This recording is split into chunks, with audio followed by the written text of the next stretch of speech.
Bonjour à tous, bon sabbat.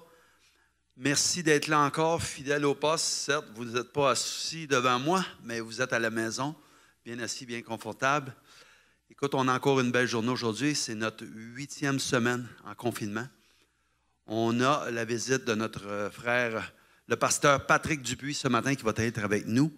On veut demander au Seigneur de nous bénir à travers son message et on veut lui offrir ce culte maintenant avec la musique, les chants qu'on a préenregistrés cette semaine, comme d'habitude. Sans plus tarder, je vais laisser le groupe de louanges s'exprimer puis qu'on puisse élever nos cœurs vers le Seigneur. À lui seul soit l'honneur et la gloire. Amen.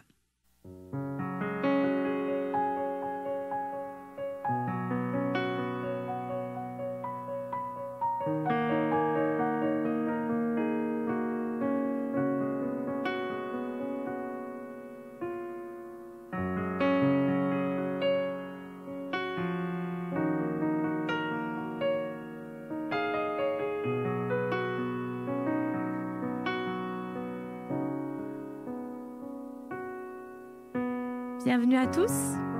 Merci d'être avec nous ce matin pour chanter le nom de l'Éternel, pour le glorifier. Il est présent au milieu de nous, où que vous soyez connectés aux 4 coins du monde. Merci d'être avec nous et bienvenue à tous ce matin. Aujourd'hui, nous venons avec un cœur reconnaissant, peut-être aussi avec des soucis, des fardeaux, des choses que nous voulons mettre au pied de la croix, que nous voulons donner au Seigneur. Nous avons besoin de la présence de Jésus à chaque instant dans nos vies. Et ce matin, c'est ce que nous voulons demander. Nous voulons dire à Dieu, Seigneur, viens et sois présent au milieu de nous. Nous t'élevons par nos chants, nous te couronnons. Avec nos louanges, nous t'invitons.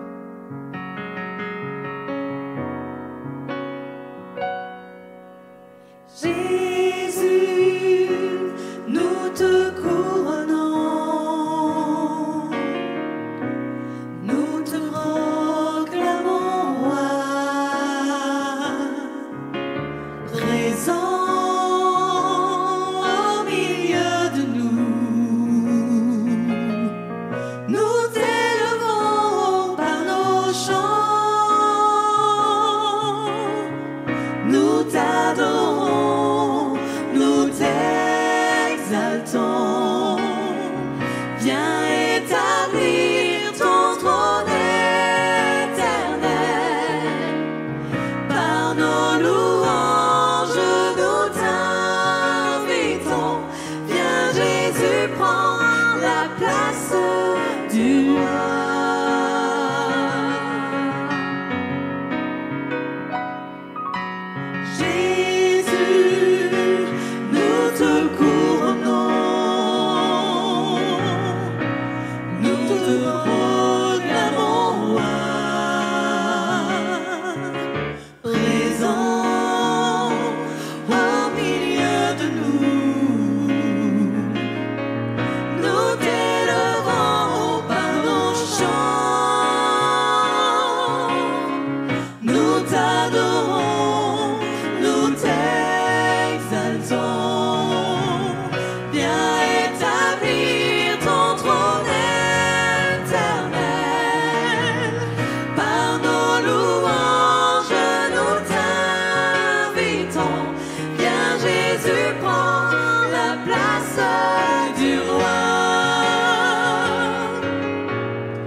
Oui, Seigneur, ce matin, nous t'invitons.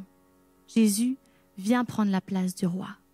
Tu es notre roi, notre sauveur, notre rédempteur, créateur et sauveur du monde. Et nous demandons ta présence ce matin dans nos vies.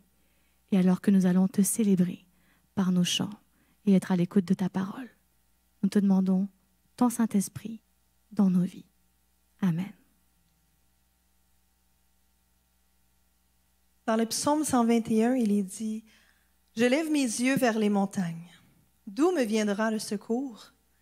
Le secours me vient de l'Éternel, qui a fait les cieux et la terre. Il ne permettra point que ton pied chancelle. Celui qui te garde ne sommeillera point. »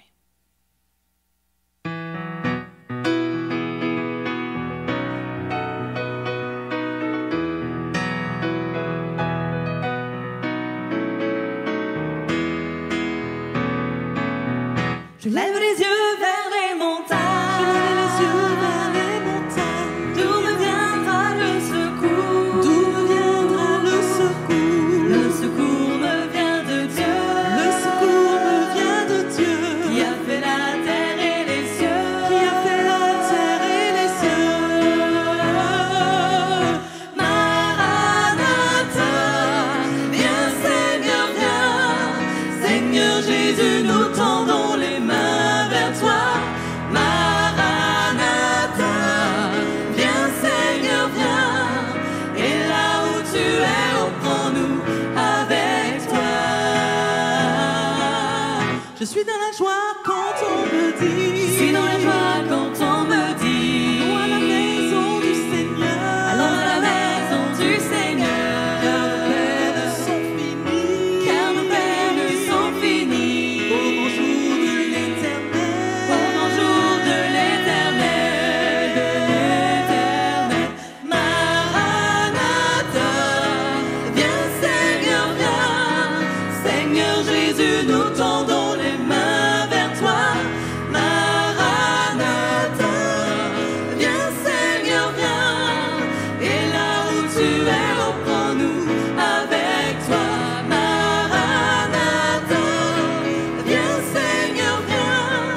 Seigneur Jésus, nous tendons les mains vers toi. Maranatha, viens Seigneur, viens. Et là où tu es, reprends-nous avec toi. Oui, avec toi. Avec toi.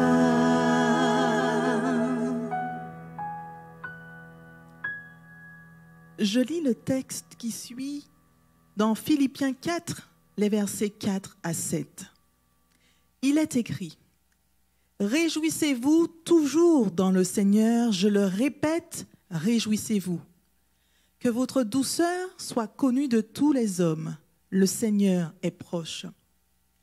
Ne vous inquiétez de rien, mais en toute chose, faites connaître vos besoins à Dieu par des prières et des supplications avec des actions de grâce. Et la paix de Dieu qui surpasse toute intelligence gardera vos cœurs et vos pensées en Jésus-Christ. » Quelle que soit la période de notre vie aujourd'hui, nous sommes appelés à tout mettre entre les mains de Dieu et à le louer en toutes circonstances.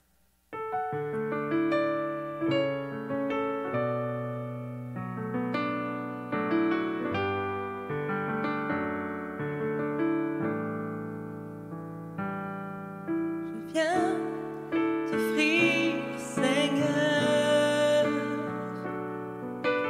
ce que j'ai de meilleur. Je viens t'offrir ma vie. Oui, à toi, Jésus-Christ. Et même si je suis fragile, et même si c'est difficile, je chanterai gloire à l'Éternel. Je chanterai louange à son nom. Je chanterai Dieu, mon essentiel. Je chanterai en l'honneur de son nom. Je viens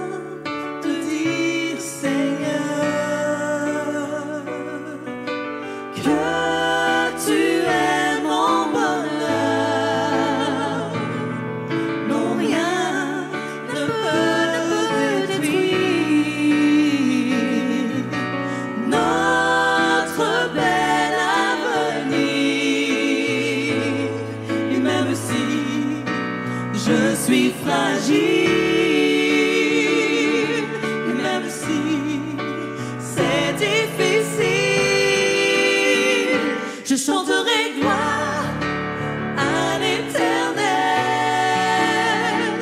je chanterai louange à son nom, je chanterai Dieu, mon essentiel,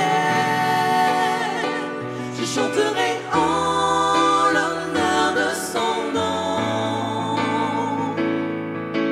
Toute ma vie, je redirai que tu as donné ta vie. Oui, toute ma vie, je redirai que tu as payé le prix. Toute ma vie, je redirai que je ne vis que pour lui.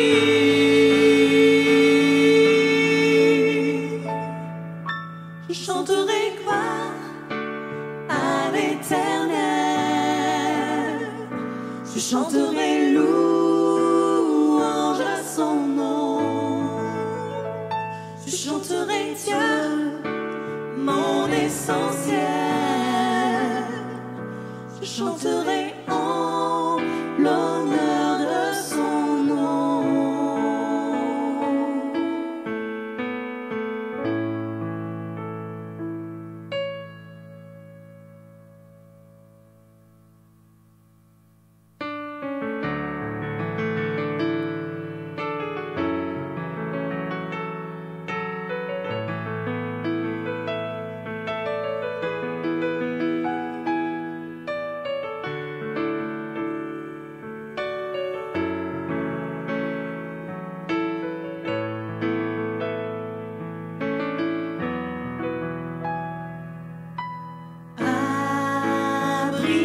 Abrite-moi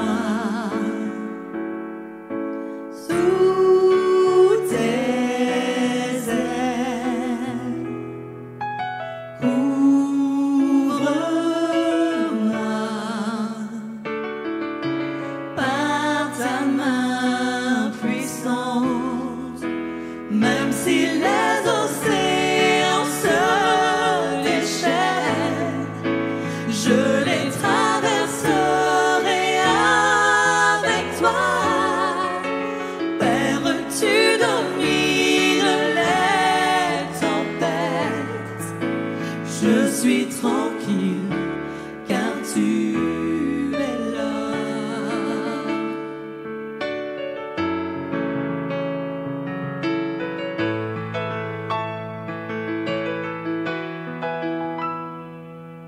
En Jésus seul, je me confie. Il me donne force, calme et puissance, même si les océans se déchaînent, je les traverserai avec toi. Père, tu domines les tempêtes. Je suis tranquille car tu es là. Même si les océans se déchaînent, je les traverserai avec toi. Père, tu domines les tempêtes. Je suis tranquille car tu es là. Je suis tranquille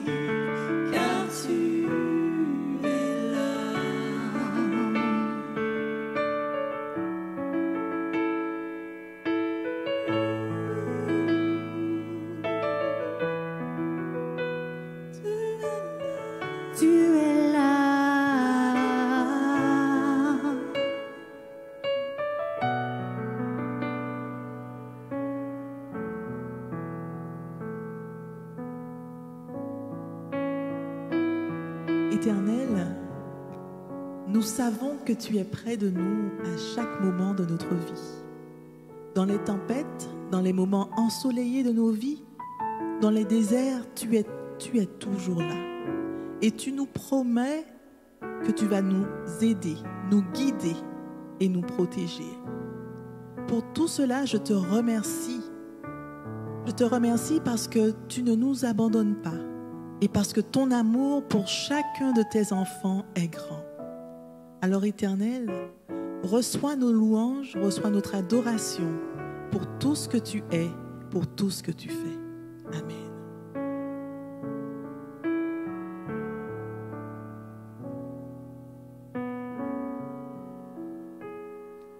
Une nuit, j'ai eu un rêve. J'ai rêvé que je marchais le long d'une plage en compagnie du Seigneur. Dans le ciel apparaissaient les unes après les autres toutes les scènes de ma vie. J'ai regardé en arrière et j'ai vu qu'à chaque scène de ma vie, il y avait 2 paires de traces dans le sable. L'une était la mienne et l'autre était celle du Seigneur. Ainsi, nous continuons à marcher jusqu'à ce que tous les jours de ma vie aient défilé devant moi. Alors, je me suis arrêtée et j'ai regardé en arrière. Et j'ai remarqué qu'à certains endroits, il n'y avait qu'une seule paire d'empreintes. Et cela correspondait exactement avec les jours les plus difficiles de ma vie, les jours les plus angoissants, de la plus grande peur et aussi de la plus grande douleur. Je l'ai donc interrogé. Seigneur, tu m'as dit que tu étais avec moi tous les jours de ma vie et j'ai accepté de vivre avec toi. Mais j'ai remarqué que dans les pires moments de ma vie, il n'y avait qu'une seule trace de pas. Je ne peux pas comprendre que tu m'aies laissé seule au moment où j'avais le plus besoin de toi. Et le Seigneur répondit, « Mon fils, tu m'es tellement précieux. Je t'aime. Je ne t'aurai jamais abandonné, pas même une seule minute. Les jours où tu n'as vu qu'une seule trace de pas sur le sable, ces jours d'épreuve et de souffrance, eh bien, c'était moi qui te portais. » Ce poème, qui date de bien des années déjà, les dernières traces de ce poème datent du 19e siècle. C'est un poème qui nous rappelle que le Seigneur marche à nos côtés et lorsque nous avons besoin de lui, il est là, à chaque instant. C'est lui qui nous guide, c'est lui qui nous prend dans ses bras et qui va porter nos fardeaux lorsque c'est trop lourd pour nous. Alors souvenons-nous de ce beau texte, les traces dans le sable. Jésus est avec nous, il nous porte dans ses bras, aujourd'hui et toujours.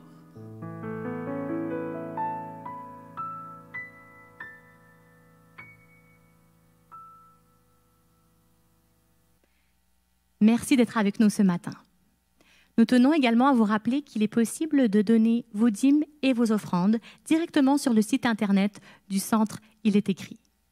Rendez-vous directement sur la page d'accueil et cliquez sur le bouton vert « Donner ». Et maintenant, faisons place à Pasteur Patrick Dupuis qui va nous partager la parole de Dieu ce matin. Que Dieu vous bénisse et un bon sabbat à tous.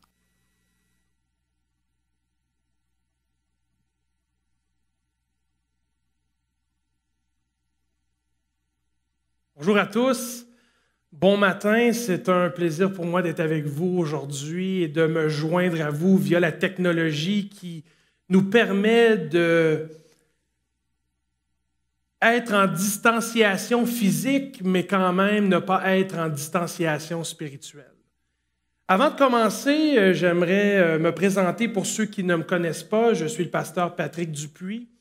Présentement, je suis en congé sabbatique pour fin d'études au doctorat à l'Université de Sherbrooke, mais j'ai le privilège d'être invité de part et d'autre dans différentes églises adventistes un peu partout pour partager l'Évangile tel qu'elle nous a été révélée dans la Bible. Et aujourd'hui, j'aurais tellement aimé qu'on soit tous ensemble, mais étant donné le contexte de la pandémie, du COVID-19 et toutes les recommandations qui sont en place par la santé publique, c'est une façon pour nous de rester connectés par le moyen des différentes plateformes que vous êtes en train d'utiliser. Donc, avant de commencer, j'aimerais prendre un moment de recueillement par la prière. J'aimerais vous inviter à prier avec moi alors que nous allons demander à Dieu d'être avec nous et le remercier d'être avec nous par son esprit. Prions. Père éternel, nous aimerions te remercier pour ce moment que tu nous donnes, bien que nous sommes dispersés de part et d'autre, un peu partout dans nos maisons. Nous savons que par ton esprit, nous sommes rassemblés en un seul corps, celui du Christ. Et donc, Seigneur, donne-nous ton esprit et permets que ta parole puisse parler à nos cœurs aujourd'hui, à tous et à chacun, là où nous sommes, dans le respect des réglementations mises en place par la santé publique pour notre bien-être. Quand même, Seigneur, viens à notre rencontre dans nos maisons par ton esprit. C'est notre prière au nom du Christ. Amen. Avant de venir ici sur scène, j'ai discuté un brin avec le pasteur Claude et il me disait qu'il y a quelques semaines de cela, pasteur Rémi a parlé du sujet que nous allons aborder aujourd'hui. Et le titre de mon partage s'intitule « Où est Jésus dans la tempête ?» Alors, vous voyez un peu à quelle histoire je fais référence, celle dans l'Évangile de Marc, chapitre 4.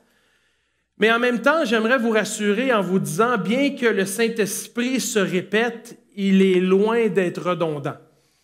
Et pour ceux qui me connaissent, vous savez que j'ai l'habitude de partager longuement et longtemps dans la parole de Dieu quand je suis invité au Centre Il est écrit parce que j'aime en profiter.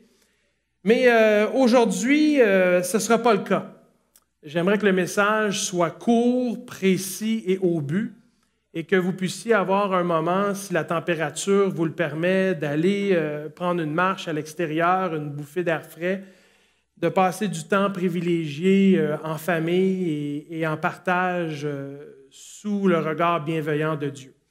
Alors, sans plus tarder, j'aimerais vous inviter à ouvrir la parole de Dieu avec moi dans l'Évangile de Marc au chapitre 4.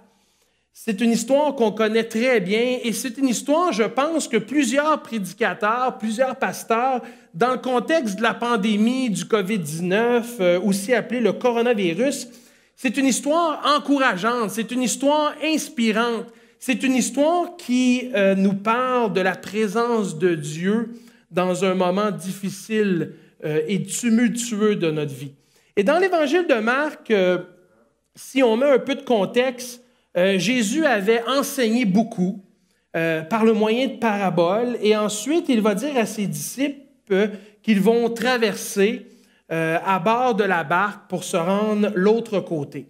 Et si vous avez une Bible avec vous, là où vous êtes, que ce soit par le moyen de la technologie ou une bonne vieille Bible comme j'ai avec moi ici au Centre Il est écrit ce matin, je vous invite à tourner avec moi dans l'Évangile de Marc, chapitre 4, et nous allons regarder ensemble à partir du verset 35 allant jusqu'au verset 41.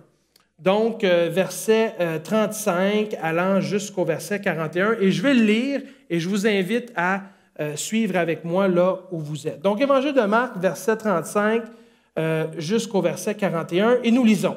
« Ce même jour, sur le soir, Jésus leur dit, « Passons à l'autre bord. » Après avoir envoyé la foule, ils l'amenèrent dans la barque où il se trouvait. Et il y avait aussi d'autres barques avec lui. Il s'éleva un grand tourbillon et les flots se jetaient dans la barque au point qu'elle se remplissait déjà. Et lui, c'est-à-dire Jésus, il dormait à la poupe sur le coussin. Ils le réveillèrent et lui dirent, « Maître, ne t'inquiètes-tu pas que nous périssons? » S'étant réveillé, il, c'est-à-dire Jésus, menaça le vent et dit à la mer, « Silence, tais-toi. » Et le vent cessa et il y eut un grand calme. Puis il leur dit, « Pourquoi avez-vous ainsi peur? Comment n'avez-vous point de foi? »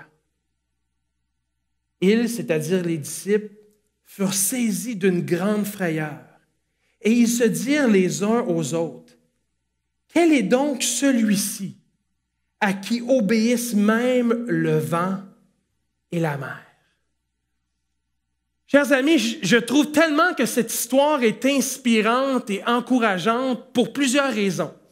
Mais j'aimerais aujourd'hui me permettre d'être vulnérable avec vous, d'être transparent et d'être authentique. Je pense que c'est de cette façon que certains d'entre vous, et j'espère tous, me connaissent. Quand la pandémie s'est apparue ici au Québec et au Canada, j'aimerais être honnête en vous disant qu'à un certain moment donné, une peur s'est emparée de moi. J'ai eu peur pour mes enfants, j'ai eu peur pour mon épouse, j'ai eu peur pour ceux que j'aime. J'ai compris qu'il y avait quelque chose de grave et quelque chose sans précédent en ce qui me concerne, qui était devant nous, qui était parmi nous. Et là, avec vous, on a vu tous les changements mis en place dans la société par le gouvernement du Québec, le gouvernement du Canada, la santé publique, la fermeture des écoles, la distanciation physique, maintenant la recommandation du port des masques en public. On voit également aussi tout ce qui s'est passé avec le système de santé pour libérer des lits et se préparer au pire.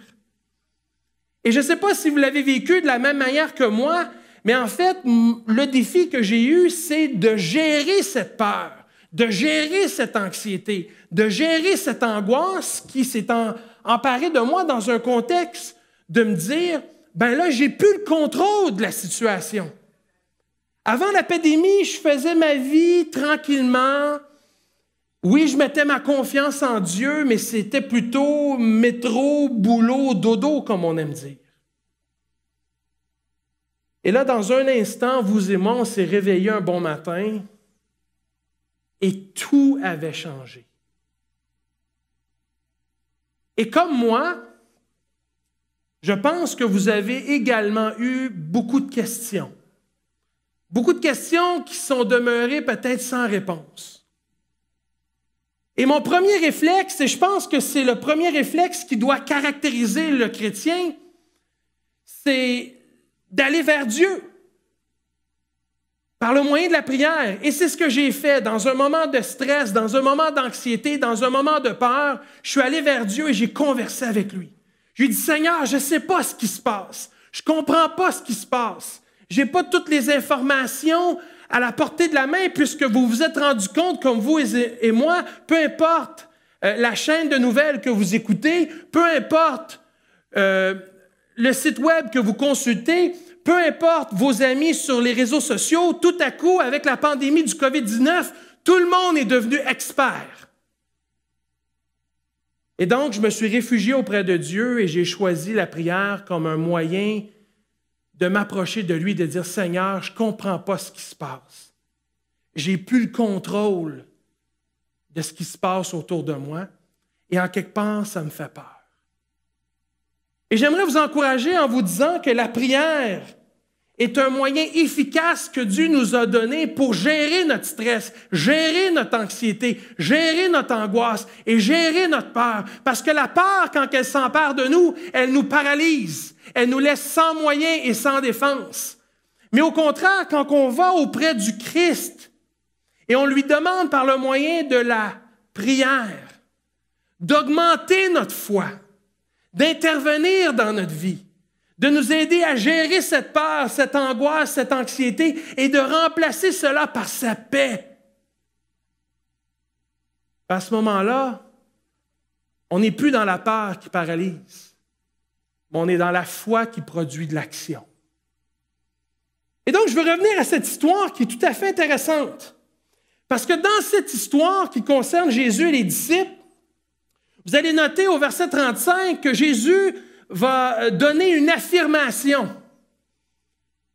Et moi, j'ai toujours dit, quand je lis la Bible, si Jésus parle ou si Jésus dit quelque chose, ça vaut la peine de s'y arrêter, de l'écouter, de réfléchir, de méditer sur cette parole. Alors, je ne sais pas comme vous, mais moi, j'ai une Bible où tout ce que Jésus dit, c'est écrit en rouge.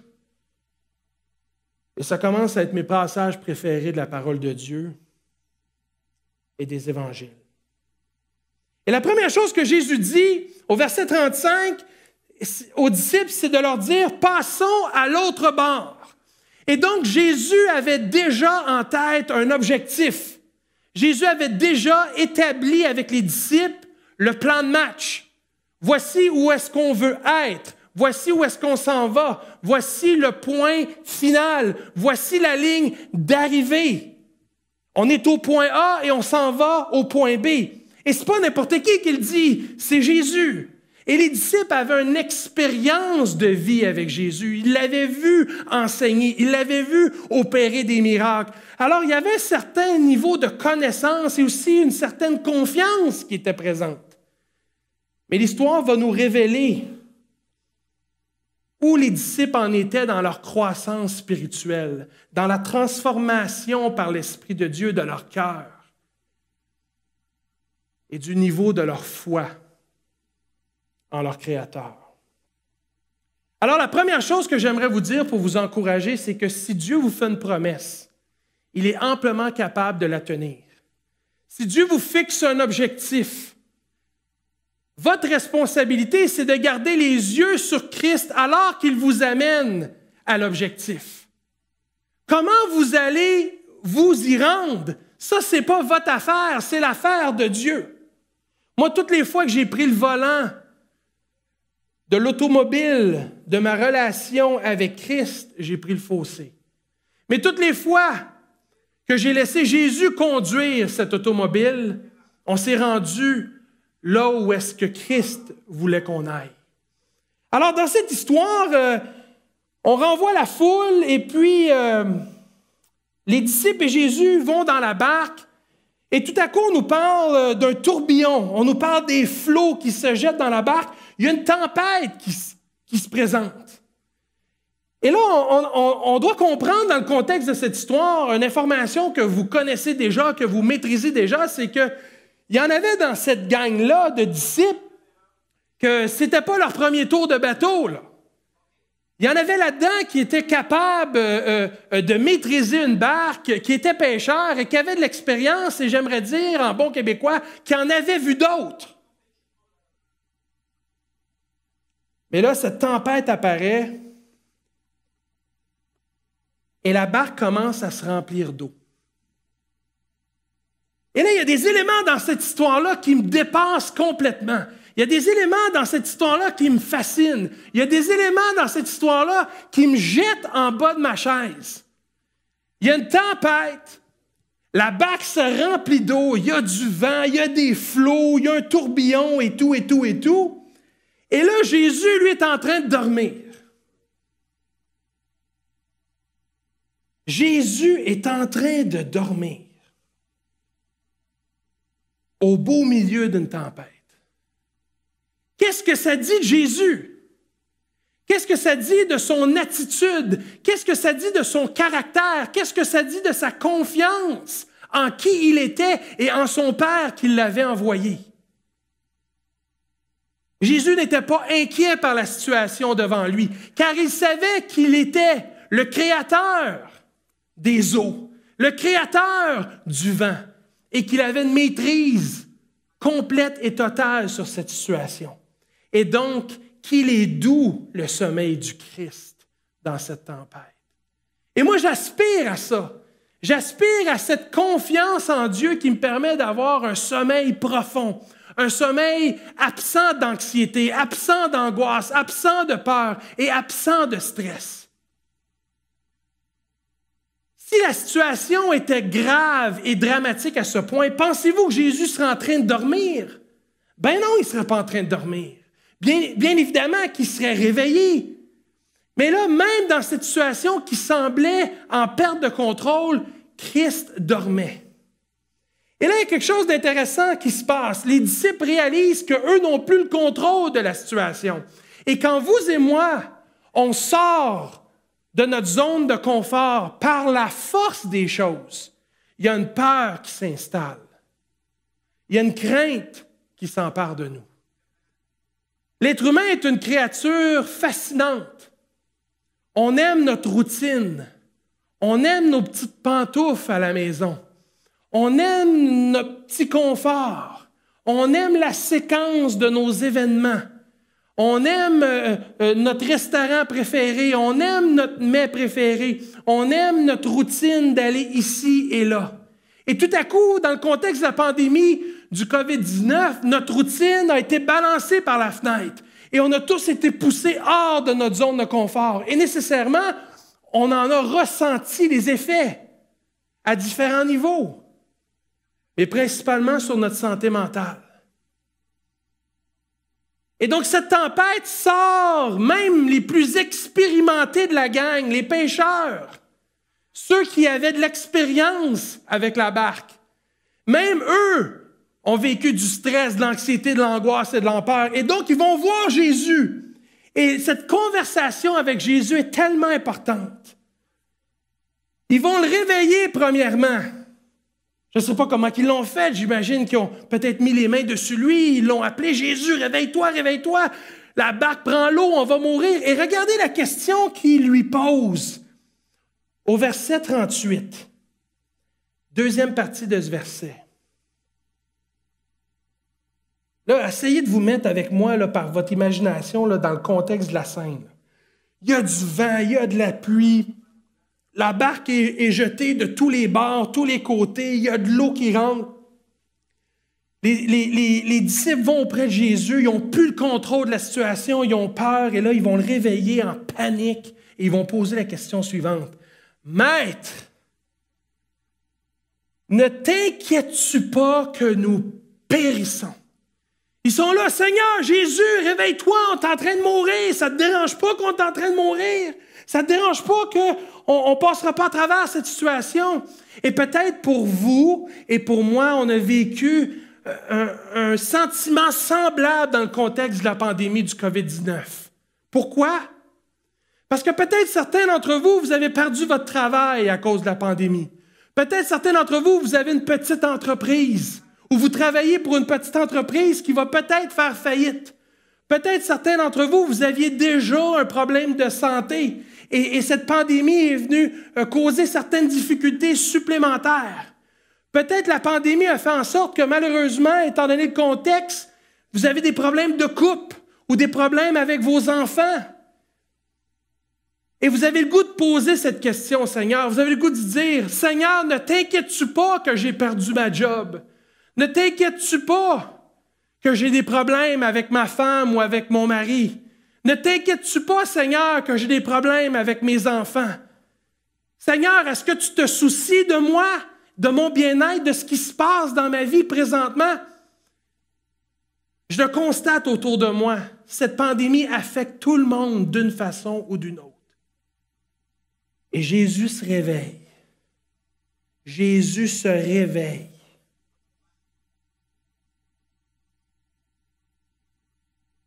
Je trouve tellement que c'est une belle phrase, ça.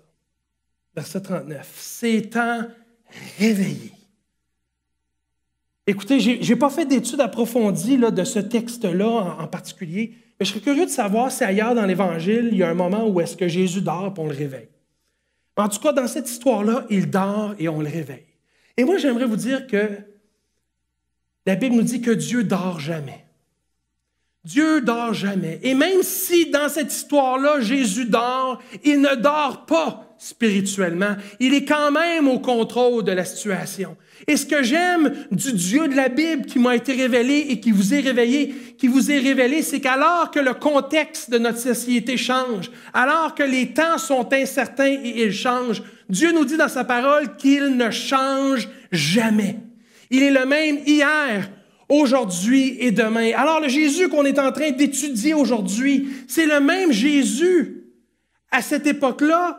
Ben, c'est encore le même Jésus aujourd'hui, puis ça va être le même Jésus dans 3 mois, alors qu'on ne sait pas ce qui va arriver. Alors qu'on vit des deuils, des déceptions, des découragements.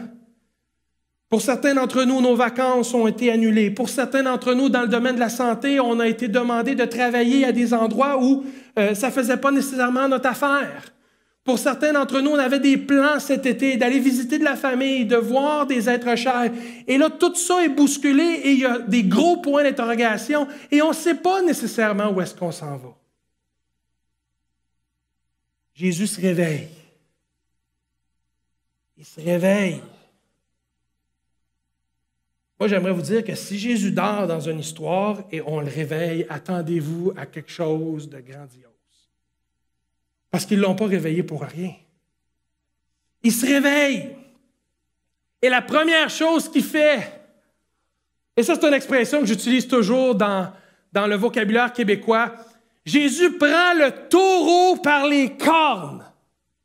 Avez-vous déjà entendu cette expression-là, prendre le taureau par les cornes? Ça veut dire là, qu'on prend le contrôle complet et total d'une situation, on l'adresse de front. Jésus se lève, il est où le problème? C'est le vent le problème, il menace le vent, il regarde la mer, un autre problème, menace la mer, et tout à coup, moi j'aurais aimé ça être là. Pas le bout de la tempête, là, où est-ce que tout le monde avait peur de mourir, mais plus le bout où est-ce que Jésus se réveille. Moi, j'aurais aimé ça arriver là, juste à ce moment-là. Et là, de voir la scène, ils ont dû être stupéfaits quand ils ont regardé autour d'eux. Jésus a menacé le vent. Puis moi, je veux m'imaginer là, que ça ne s'est pas fait progressivement. Là. Moi, des fois, dans les films, on voit que ça s'en va tranquillement, pas vite. Non, moi, je me dis, si Jésus l'a fait, d'après moi, il l'a fait, là, pow! Ça a sorti. Il a menacé le vent a arrêté là, d'un coup sec. C'était fini. C'était réglé, ce problème-là. Il a fait la même chose avec la mer. Et le texte nous dit, un grand calme. Il y eut un grand calme. Chers amis, j'aimerais vous inviter par la prière maintenant, aujourd'hui, demain, après-demain, alors qu'on vit des difficultés dans cette pandémie, de demander à Dieu, Seigneur, viens calmer dans mon cœur le tourbillon, la mer d'incertitude, les vents d'inquiétude. Calme tout ça et Seigneur, donne-moi ta paix. C'est une promesse que le Christ nous a laissée. Il nous l'a dit dans sa parole, je vous laisse ma paix, je vous la donne. Une paix qui ne s'explique pas, mais qui s'expérimente. Et après ça, Jésus en profite pour donner une leçon, un enseignement, par le moyen d'une question, pour créer une réflexion chez les disciples, une introspection, un moment de méditation et d'intériorité. Il va leur dire au verset 40, « Pourquoi avez-vous ainsi peur? Comment n'avez-vous point la foi? » Chers amis, c'est des choses que j'ai déjà dites à maintes reprises. Et c'est des choses que moi, j'ai besoin d'entendre de nouveau et régulièrement. Dans le contexte de cette histoire biblique, dans le contexte de l'ensemble de l'enseignement que Jésus nous donne,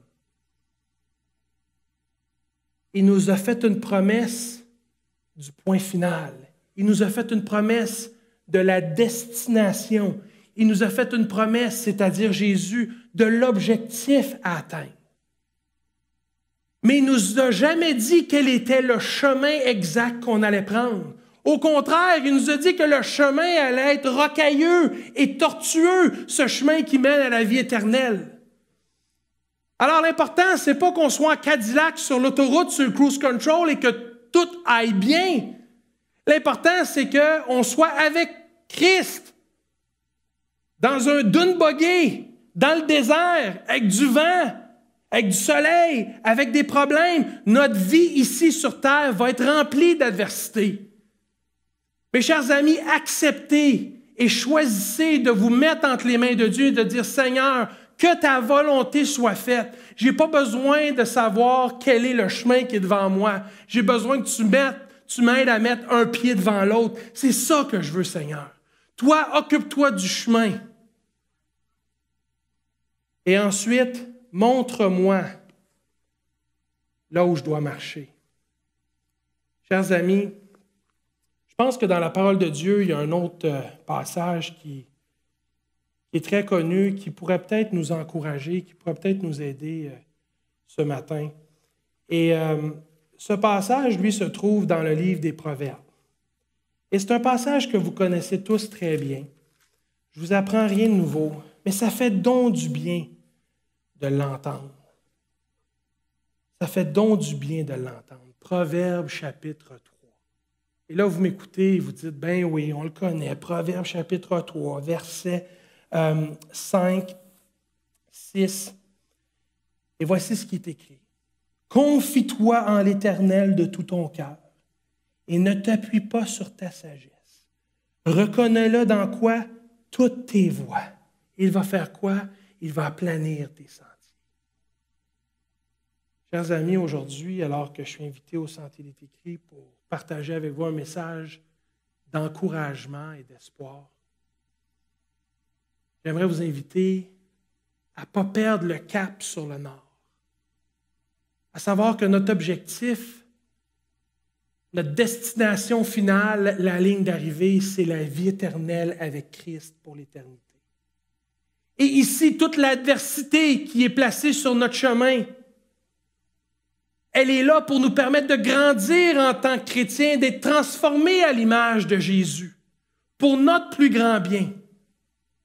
Alors, dans l'incertitude, dans l'incompréhension, dans la peur, dans le stress, dans l'angoisse et dans l'anxiété, j'aimerais vous encourager. C'est un moment propice pour aller à Dieu et dire, écoute, je ne sais pas quoi faire, mais je m'en remets à toi et que votre prière quotidienne soit Seigneur, que ta volonté soit faite dans ma vie. Fais juste m'aider à mettre un pied devant l'autre, je te fais confiance pour le reste.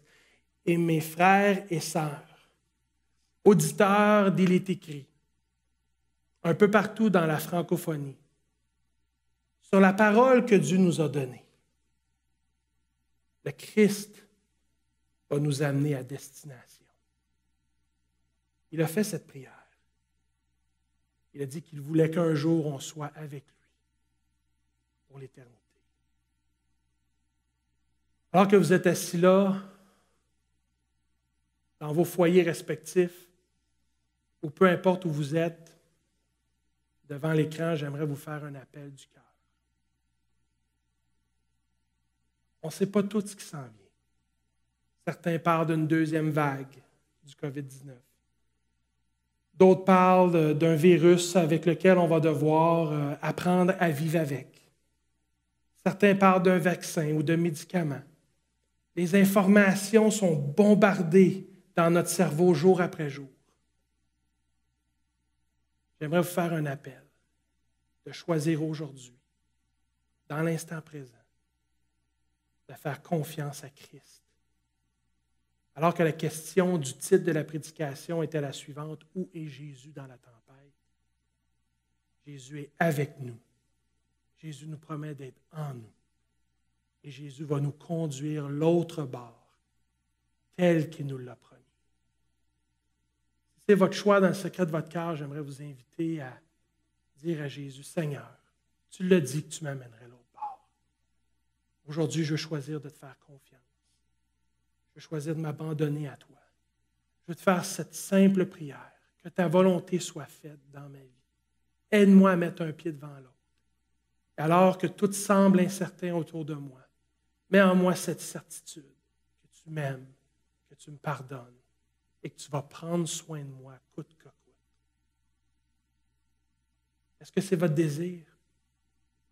Si c'est votre désir, j'aimerais vous inviter à incliner la tête avec moi alors que nous allons sceller cet engagement avec le Seigneur. Père éternel, les temps sont incertains. Mais toi, tu nous dis une chose certaine, que tu nous aimes. Et que si on choisit de mettre notre foi en toi, en Jésus-Christ, tu nous pardonnes nos péchés, tu nous donnes l'espérance de la vie éternelle et tu nous promets dans ta parole de conduire nos pas, d'aplanir le sentier devant nous, de nous donner de la sagesse dans les décisions que nous avons à prendre. Père, nous te prions et te demandons que ta volonté soit faite dans notre cœur. Que ta volonté soit faite dans nos vies. Amène un grand calme sur chacun d'entre nous. Donne-nous ta paix.